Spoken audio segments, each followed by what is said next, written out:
Second ওডিআইতে অস্ট্রেলিয়ার বিরুদ্ধে অ্যাডিলেটে Bharat 264 run করলো।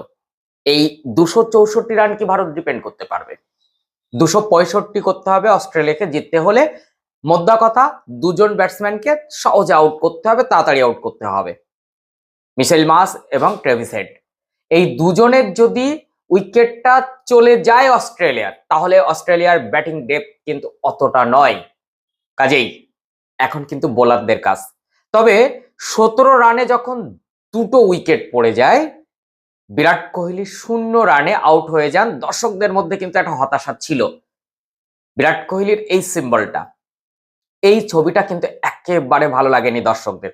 সব দর্শকরা কিন্তু ভেবেই নিয়েছিলেন বিরাট কোহলি হয়তো এটা লাস্ট ম্যাচ খেলছেন, নিজেই ভেবে নিয়েছেন। কিন্তু না, তিনি অ্যাডিলেটে আর কখনো নামবেন না। এই জন্য অ্যাডিলেটে তিনি এইভাবে বিদায় জানালেন অ্যাডিলেটকে দর্শকদের। সেই জন্য একটু কোথাও কোথাও বুঝতে অসুবিধা হয়েছে বলে আমার মনে হয়। তবে রোহিত শর্মা কিন্তু আজকে 73 রান করলেন, লড়াকু ইনিংস, সেই সঙ্গে 61 রান শ্রেয়াস আয়ারের।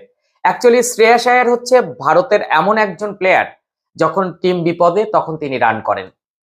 অক্ষর প্যাটেল 44 রান করে গেলেন, ওই সময় ভারতের স্কোরটা প্রায় মনে হচ্ছিল 300 ছুঁই হবে, কিন্তু 264-তে থামতে হলো।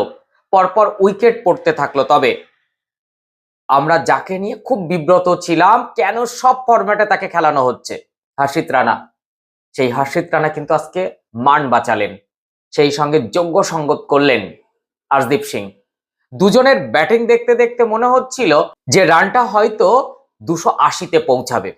যাই হোক, 264 রানটা একেবারে কম নয়। তবে ট্রেভিস হেডকে আর মিশেল মার্শকে আউট না করতে পারলে কিন্তু এই ম্যাচ বার করা যাবে না।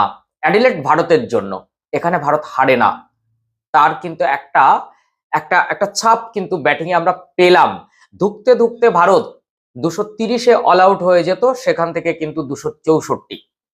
আবার কখনো কখনো কেউ ভাবতে পারেন 264 কেন, 280 থেকে 300 রানও তো হতে পারত। হ্যাঁ, হতে পারত।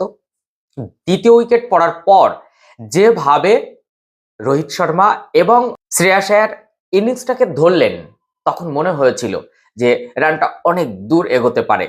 যাই হোক, এই উত্থান পতনের মধ্যে দিয়ে ভারত 264 রান করলো। এখন দেখার 264 ক্রস করে যেতে পারে কিনা অস্ট্রেলিয়া।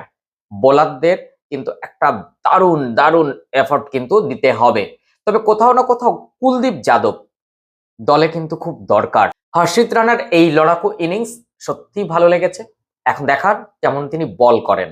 যদি আজকে 3 থেকে 4টে উইকেট তুলে নিতে পারেন হর্ষিত রানা, তাহলে সমালোচকদের মুখ কিন্তু বন্ধ হয়ে যাবে।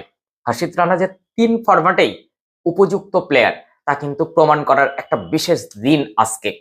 মিশেল স্টেককে তিনি পরপর 4 মেরে গেলেন, তাতে মনে হলো যে সত্যি হর্ষিত রানার ব্যাটিং স্কিলটা ভালো। তবে এটাও আপনার জেনে রাখা দরকার, ফার্স্ট ক্লাস ক্রিকেটে কিন্তু হর্ষিত রানার সেঞ্চুরিও আছে। কাজেই আগামী দিনে কিন্তু হর্ষিত রানাকে আমরা ঠিক ইরফান পাঠানের মতন একটা ভূমিকায় হয়তো দেখতে পাবো, যেটা ইরফান পাঠান একটা সময় বোলার হিসাবে টিমে, কিন্তু পরবর্তীতে অলরাউন্ডার হিসাবে শেষ করেন এবং ব্যাটিং এ অনেক ঝড় তিনি তুলেছেন। হর্ষিত রানার কাছ থেকে সেই সব ইনিংস কি আগামী দিনে পাবো? আপনার কি মনে হয় আজকের ম্যাচটা অ্যাডিলেটে ইন্ডিয়া জিতবে না অস্ট্রেলিয়া জিতবে? অবশ্যই মতামত পোষণ করুন আর খেলাটা দেখুন। খুব খুব ভালো লাগবে আজকের খেলাটা। আজকে একটা লড়াকু লড়াকু ইনিংস কিন্তু আমরা দেখলাম হিটম্যানের কাছ থেকে। বিরাট কোহলির জন্য সত্যি কষ্ট হচ্ছে, তবে লাস্ট ম্যাচটা কিন্তু বিরাট কোহলির খুব ভালো যাবে এই আশা রাখছি।